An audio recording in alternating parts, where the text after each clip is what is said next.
Welcome to my channel દોસ્તો ટેકની વાતો ચેનલમાં તમારું સ્વાગત છે। દોસ્તો વિડીયોમાં વાત કરીશું ગુજરાત ગૌણ સેવા પસંદગી મંડળ દ્વારા કરવામાં આવેલી નવી ભરતીની જાહેરાત વિશે। દોસ્તો ગુજરાત ગૌણ સેવા પસંદગી મંડળ દ્વારા જાહેરાત ક્રમાંક 233, 234 અને 235ને લઈને વિવિધ જગ્યાઓ માટે ભરતી જાહેરાત કરવામાં આવી છે। આ ભરતીની જે જાહેરાત કરવામાં આવી છે તેની અંદર લાયકાતની શું જરૂર પડશે, કઈ તારીખથી ઓનલાઈન અરજી કરવાની શરૂઆત થશે, કઈ પરીક્ષા પદ્ધતિ રહેશે, એ સંપૂર્ણ આ જે જાહેરાત અહીંયા કરવામાં આવી છે। વિવિધ જગ્યાઓ માટે કઈ કઈ જગ્યાઓ છે તેને લઈને બધી જ માહિતી હું તમને આ વિડીયોની અંદર આપીશ। જો ચેનલ પર નવા છો તો ચેનલને સબસ્ક્રાઈબ કરી લેજો અને સરકારી નવી ભરતી જે પણ આવી રહી છે, આવનારી છે, એ બધી જ અપડેટ મેળવવા માગતા હોય તો ચેનલને સબસ્ક્રાઈબ કરવાનું ભૂલતા નહીં। તો દોસ્તો ચલો શરૂ કરીએ। દોસ્તો વાત કરીએ ગુજરાત ગૌણ સેવા પસંદગી મંડળ દ્વારા 233, 234 અને 235 જાહેરાત ક્રમાંકને લઈને વિવિધ જગ્યાઓ માટે ભરતી બહાર પાડવામાં આવી। 233 જાહેરાત ક્રમાંકની અંદર તમે જોઈ શકો છો ખેતી મદદનીશ વર્ગ 3 અને ખેતી મદદનીશ વર્ગ 3 વડોદરા વિભાગ અને રાજકોટ વિભાગની અંદર 291, 145 એમ 436 જગ્યાઓ માટે અહીંયા ભરતી બહાર પાડવામાં આવી છે। અને ટોટલ તમે જોઈ શકો છો અહીંયા 291 જે રાજકોટ વિભાગની અંદર છે અને 145 એ વડોદરા વિભાગની અંદર છે। અંદર વાત કરીએ જાહેરાત ક્રમાંક 234ની અંદર બાગાયત મદદનીશ વર્ગ 3ની અંદર ભરતી કરવામાં આવશે, જેની અંદર બાગાયત નિરીક્ષક કચેરી અને ગાંધીનગર મ્યુનિસિપલ કોર્પોરેશન એમ બે અલગ અલગ જગ્યાઓ અહીંયા આપેલી છે। 38 અને 14 એમ ટોટલ તમે જોઈ શકો છો 52 જગ્યાઓ માટે અહીંયા બાગાયત મદદનીશની અંદર જાહેરાત કરવામાં આવી છે। જાહેરાત ક્રમાંક 234ની અંદર હવે વાત કરીએ જાહેરાત ક્રમાંક 235ને લઈને જે ભરતી અહીંયા બહાર પાડવામાં આવી છે તો મેનેજર એટલે અતિથિ ગૃહ, વિશ્રામ ગૃહ અને વ્યવસ્થાપકની અંદર ગ્રેડ 2ની અંદર વર્ગ 3માં ભરતી જાહેર કરવામાં આવી છે ટોટલ 14 જગ્યાઓ માટે। આમ 233, 234 અને 235 જાહેરાત ક્રમાંકની અંદર જે વિવિધ જગ્યાઓ માટે ગુજરાત ગૌણ સેવા પસંદગી મંડળ દ્વારા અહીંયા ભરતીની જાહેરાત કરવામાં આવી છે।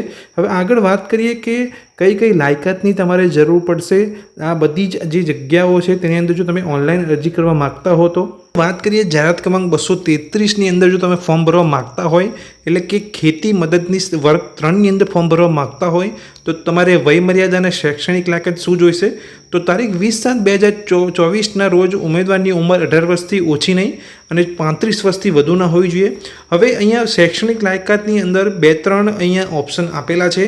ઉમેદવાર ભારતમાં કેન્દ્રીય અથવા રાજ્ય અધિનિયમથી હેઠળ સ્થાપાયેલી સાંસ્કૃતિક કૃષિ યુનિવર્સિટી પૈકી કોઈપણ યુનિવર્સિટી ગ્રાન્ટ કમિશન અધિનિયમ મુજબ યુનિવર્સિટીનું ગણિત અને તારીખ માટે કોઈપણ શૈક્ષણિક સંસ્થામાં કૃષિમાં ડિપ્લોમા, બાગાયત ડિપ્લોમા, કૃષિમાં engineering diploma, agro processing diploma, agriculture cooperation banking અને માર્કેટિંગ ડિપ્લોમા, એટલે અલગ અલગ અહીંયા જે લાયકાત છે અહીંયા આપેલી છે। એ તમે જ્યારે વેબસાઇટ પર જશો અને ડિટેલ્સને તમે વાંચશો એટલે પૂરી તમને લાયકાત વિશે જાણકારી મળી જશે। આગળ જાહેરાત ક્રમાંક 234ની અંદર કઈ કઈ શૈક્ષણિક લાયકાતની જરૂર પડશે તો જાહેરાત ક્રમાંક 234ની અંદર બાગાયત મદદનીશ વર્ગ 3ની અંદર જો તમે ફોર્મ ભરવા માંગો છો તો તારીખ 20/7/2024ના રોજ ઉમેદવારની ઉંમર 18 વર્ષથી ઓછી અને 33 વર્ષથી વધુ ન હોવી જોઈએ અને ગુજરાતી મુલ્ક સેવા વર્ગીકરણ અને ભરતી નિયમ પ્રમાણે અહીં તમે જોઈ શકો ઉમેદવાર ભારતમાં કેન્દ્રીય કૃષિ બાગાયત યુનિવર્સિટી અધિનિયમ, રાજ્ય કૃષિ બાગાયત યુનિવર્સિટી અધિનિયમ અથવા તે હેઠળ સંસ્થાપિત કોઈપણ સંસ્થામાંથી કોઈપણ પોલિટિકલ બાગાયતમાં કોઈપણ પ્રકારનો તમારો કોર્સ બાગાયતની અંદર કરેલો હોવો જોઈએ અને ઉમેદવાર ગુજરાતી અથવા હિન્દી તે બંનેનું પૂરતું જ્ઞાન ધરાવતો હોવો જોઈએ તો જ જાહેરાત ક્રમાંક 234 એટલે કે બાગાયત મદદનીશ વર્ગ 3ની અંદર તે ફોર્મ ભરી શકે છે। તો જે પણ ઉમેદવાર 234 જાહેરાત ક્રમાંકની અંદર ફોર્મ ભરવા માગતા હોય તો તેમણે આ વયમર્યાદા અને શૈક્ષણિક લાયકાતને ધ્યાનમાં રાખવાની છે।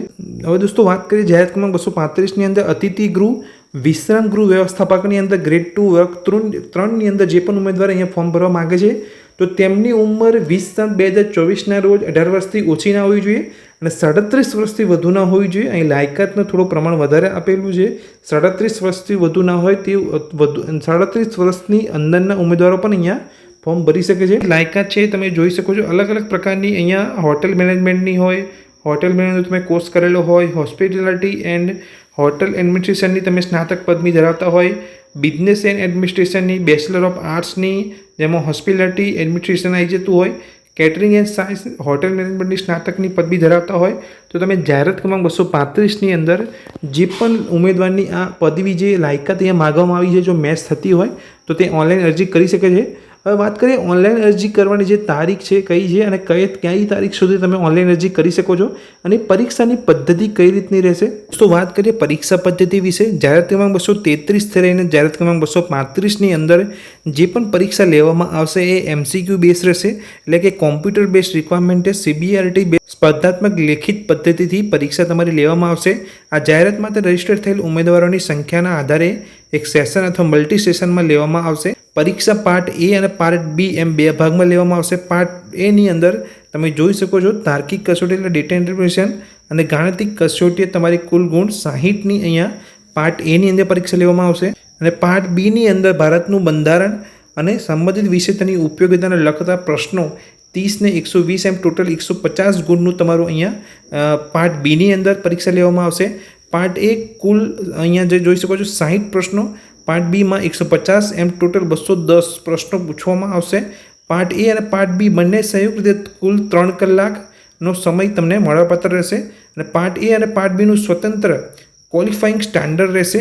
હવે વાત કરું ઓનલાઈન અરજી કરવાની જે શરૂઆત છે એ કઈ તારીખથી થશે અને તમે કઈ તારીખ સુધી ઓનલાઈન અરજી કરી શકશો અને ઓનલાઈન અરજી કરતી વખતે તમારે શું ધ્યાનમાં રાખવાનું છે. જ્યારે પણ તમે ઓનલાઈન એપ્લિકેશન કરો તો લાસ્ટમાં તમારે કન્ફર્મ થયેલી અરજી જ અહીંયા માને ગણાશે. એટલે છેલ્લે તમારે અરજી તમારી પૂરેપૂરું ફોર્મ ભરી જાય તો કન્ફર્મ કરવાનું તમારે ભૂલવાનું નથી, એ વસ્તુ ધ્યાનમાં રાખવાનું છે.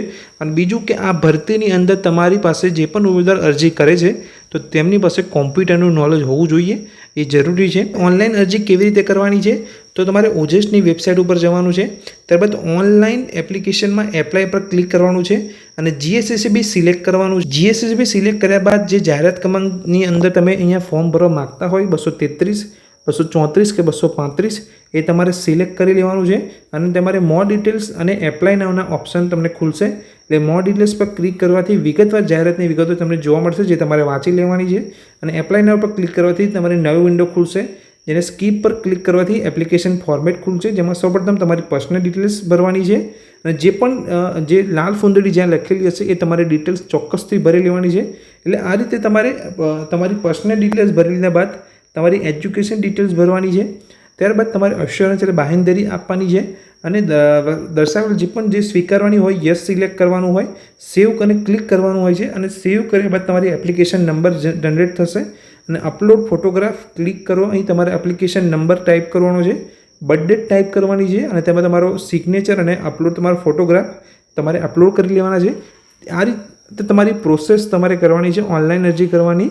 તો દોસ્તો મેં આ વિડીયોમાં મેં તમને યાદ કરી જે ગુજરાત ગૌણ સેવા પસંદગી મંડળ દ્વારા જે 233, 234 અને 235ની અંદર જે નવી ભરતીની જાહેરાત કરવામાં આવતી અને જે વિવિધ જગ્યાઓ માટે જે જગ્યાઓ અહીંયા જાહેર કરવામાં આવતી એ વિશે મેં તમને ડિટેલ્સમાં અહીંયા માહિતી આપી.